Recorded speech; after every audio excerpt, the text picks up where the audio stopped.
Hey guys, MCU Collector here with another figure review. First up is the Hasbro Marvel Legends series, the Retro Spider-Man Wave, Retro Wave 2025. They're not really numbered anymore. I don't know how that would go, but this is the newest Spider-Man Retro Wave, and here we have Agent Venom / Thompson. This is that newer, more modern card back design, the blister card design, so it is not the the animated series look like half the wave has, like Kane, who else has it? The Spider-Man Unlimited, and I'm trying to think of who else has it. Chameleon would have it. So here we have Flash, Agent Venom, and I got this at Target. I just, it started popping up. People were posting about it, and then I went in and I got it. It seems that Target stores are getting full cases of Agent Venom, whereas some of the other figures, they may not be getting full cases. They may only get like 2, 3, 1 at a time, however the case may be. I've talked about it before, how Targets, they're not doing assortment cases, right? The Secret Wars wave, they got assortment, so the mixed case. The Across the Spider-Verse, they're getting mixed assortment cases.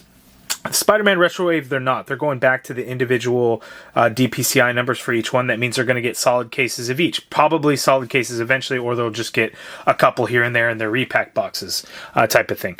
My local Targets only have 4 of the 6 figures on their planogram. So I assume then that they would not be getting the Kane figure and they would not be getting the Electro figure. Well, I was wrong, because here we have Kane and here we have Electro, which I think are not actually on the planogram in my stores. So that's interesting. Spider-Boy and Chameleon have not quite hit my area yet. Shardamus found Spider-Boy today. He's not too far away, so I'll probably be able to get Spider-Boy in the next day or two. So it's interesting kind of what's going on. So I don't know what to make of the whole Target situation, but they are not getting assortment cases. That's why you will not see the whole entire wave necessarily at one time.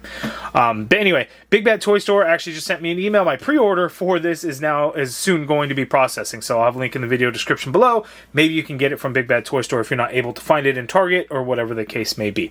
But looking at Agent Venom, we see a couple of accessories in here. Swappable head. We get 2 extra sets of hands, and we got 2 weapons in there. Looking at the back of the package, we get the cross-sell of all the figures in the wave.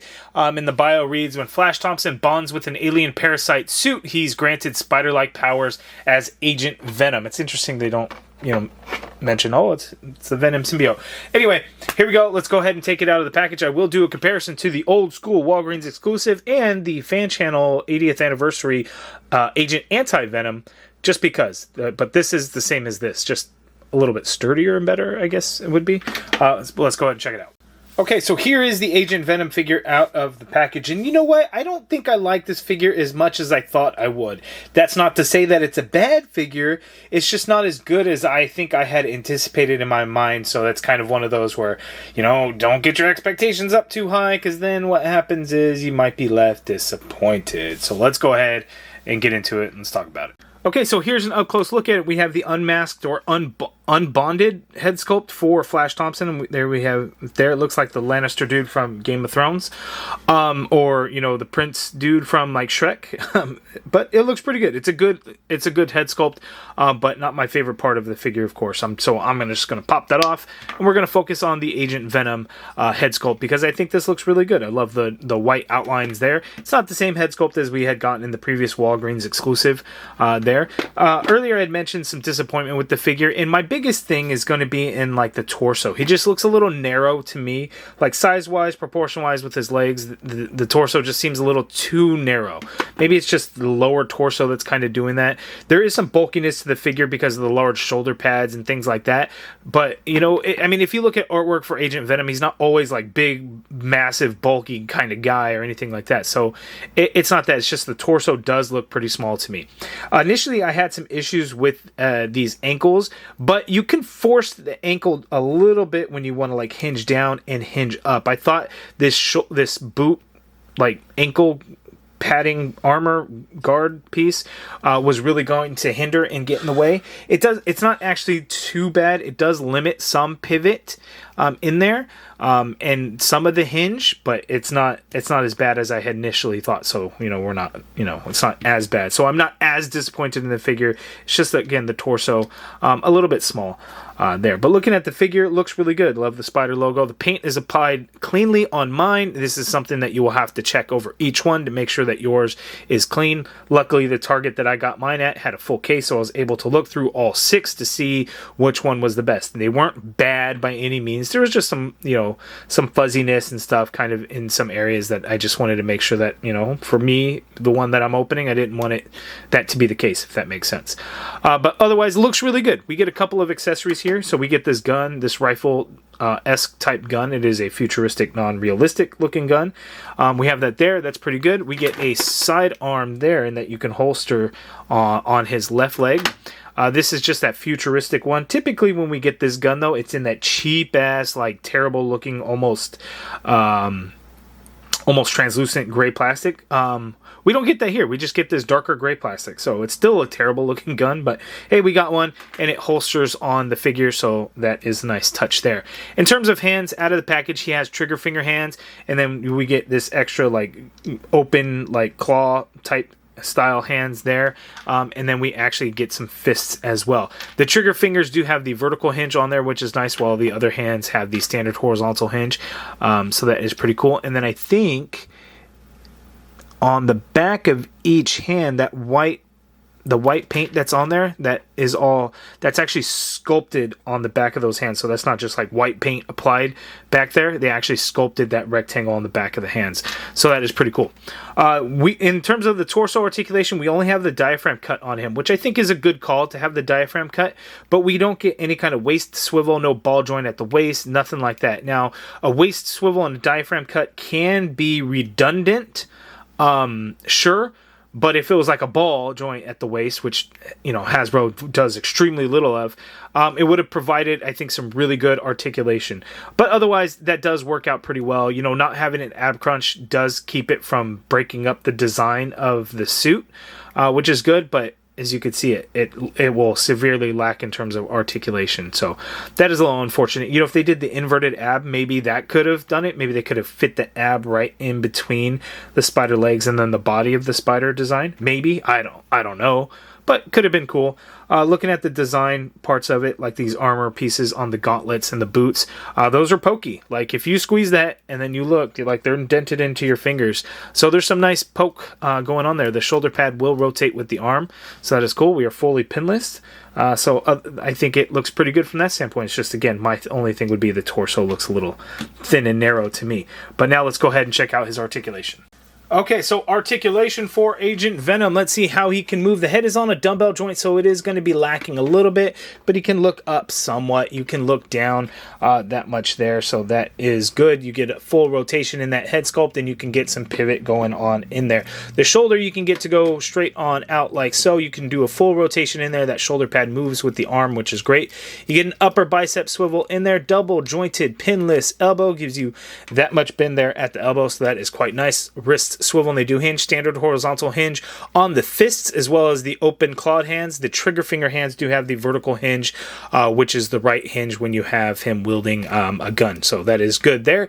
We got the diaphragm cut, so Agent Venom could tilt to his left that much there. He could tilt to his right that much there. You can go back very little, as you can see there, and then you can come forward very little, which is actually surprisingly probably more than other diaphragm cuts that Hasbro gives us, but it's still not good if you want to then use the hips, but that's kind of cheating. Legs go out that far apart. Let's see if I take the gun out of the holster. Will that allow for a little bit? Yeah, a little bit. Legs go out that far apart. He can kick forward that far, which is good. The leg goes back slightly, just a tiny bit. You get an upper thigh swivel in there, and the way they design the thigh swivel is right above these straps on the leg. So that is nice. It doesn't break up the sculpt of it anything at all, so that looks really good. Double jointed knee, so you get that much bend there at the knee, so quite nice. No boot swivel of any kind, but foot hinges down a little bit. You got to force it because of this ankle armor design in that boot. A little bit up, again, you got to force it because of that design in there. Ankle pivot a little bit, but you really have to force it. Oh, I guess if you get it over that plating piece, you can get it to do all kinds of ankle pivot. So there you go. And then peg holes at the bottom of the feet. So there is Agent Venom's articulation. Now let's see how he compares to the previous Walgreens exclusive Agent Venom. Okay, so here is the comparison with the Walgreens exclusive Agent Venom. So we had a couple of other things going on with that figure. It was not a great figure though, so let's clear that up out of there. So from far away, it looks pretty good. From up close, it's like, oh, it's kind of bad. So the good thing about the Agent Venom previously is at the time it was cool, but that was also solid 10 years ago at this point. Like, nah, it used an older body style that was basically like the Toy Biz days or early Hasbro days with the ball joint hips, which were terrible, and just all kinds of other stuff like limited like the forearm. There was no wrist articulation, so you couldn't swap out hands or anything like that. But the ball joint hips really sucked. We get the tendrils back there, which was a really cool feature. And look at that. He's got 4 extra guns that he can hold with those tendrils. That is really awesome. I was secretly hoping, this is not the case, unfortunately, that tendril could then pop into the back of this Agent Venom. But as you can see, there's no peg hole on his back, so it's not something that you'd be able to swap around. I was really hoping they were going to do that. They did not. So we got these extra guns, which were really cool. And they were realistic. Well, 3 of the guns were really realistic looking. We got 2 of these gray ones. Those are just kind of the standard Glock. I think they're smaller. So is that a Glock, not a Desert Eagle? I don't actually know. And then we get this this rifle here. Is this, which one is this? This is not the Tommy gun, is it? Not Tommy gun. This is the what's the word I'm looking for? Why can't I think of it? Why can't I think of it? I can't think of it. I can't think of it. It'll come back to me later, probably. But this one, and then this one is a realistic looking gun, and it's got like a scope on it, which had a little paint on there, which was cool. He had this holster here on his right leg, but that was molded in, so you couldn't actually remove that gun, which was a little bit odd. And then the belt piece, as you could see on the belt, he's got a bunch of things sculpted in there. It's like grenades, and he's got like this knife and these pouches and things like that. Whereas we just don't get that on this one. As you can see, there are some pouches in that belt, but no other additional weapons or anything like that. Now don't get me wrong. This figure is objectively so much better than this one. It's just this one had a really good look to it. It's just the hips were so bad. So bad. And then the arms were terrible. And you get no articulation in the torso because of this rubber overlay that they put on there. So inside would have had some movement, but you just can't do it because instead of sculpting like a new torso, they just did this rubber overlay piece in there, which does provide some bulk and things going on there. It's just not like, the greatest there. And then if we wanted to, we could do a side-by-side comparison with the Agent Anti-Venom, which is essentially the same exact figure as that Walgreens exclusive, just in white and black.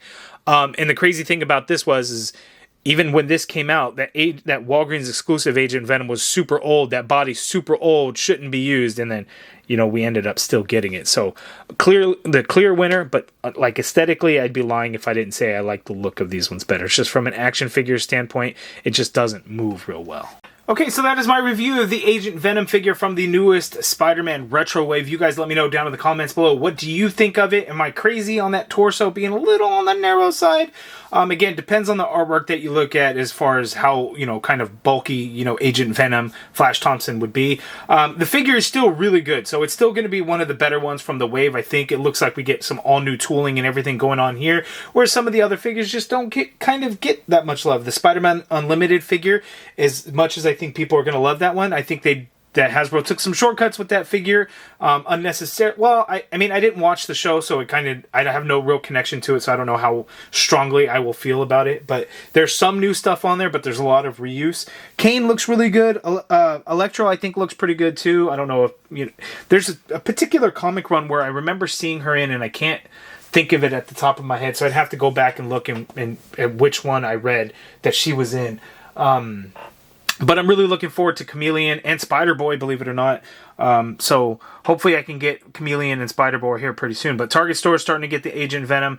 Big Bad Toy Store is going to be processing orders here pretty soon. I think like places like Toy Snowman are expected to get their shipment of this Spider-Man Retro Wave this week as well. So good stuff going on with Marvel Legends and the Retro Wave. You guys let me know down in the comments below if you're looking to pick up this Agent Venom, what your thoughts are on the figure. Let me know. If you guys liked this video, please do me a favor, hit that thumbs up button, subscribe if you haven't already done so. And as always, thank you for watching.